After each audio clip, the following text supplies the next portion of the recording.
भैर भैया के बहिनिया हो घुघुर बाजेला।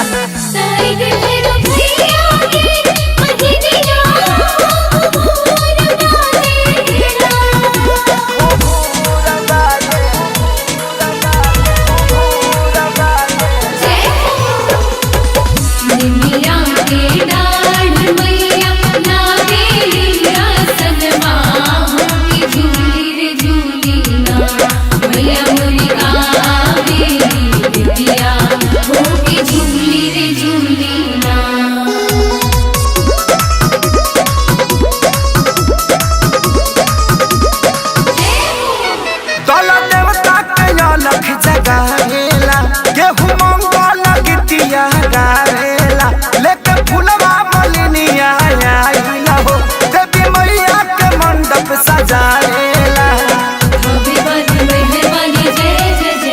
तोला देवता के अलख जगावेला गेहूं मंगल गिटिया गावेला लेके फुलवा मलिनिया आइला हो देवी माई के मंडप सजावेला।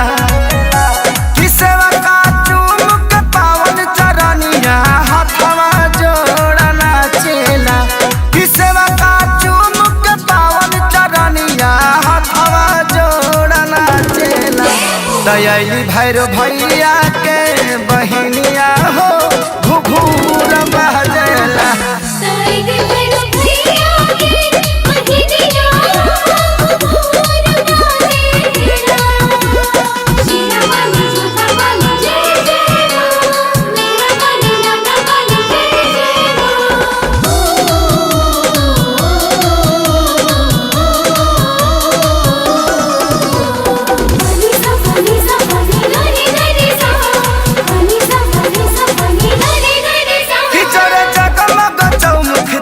जब माई के होला पूजनवा हो देखा पांडे सुनील पटेल के सारी देवी माई के गावे भजनवा हो।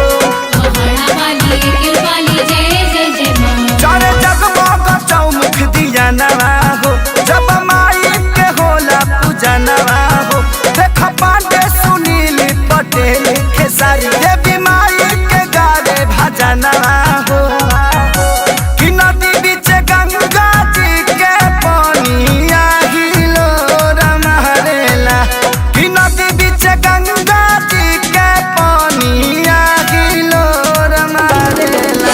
दयाली भैर भैया के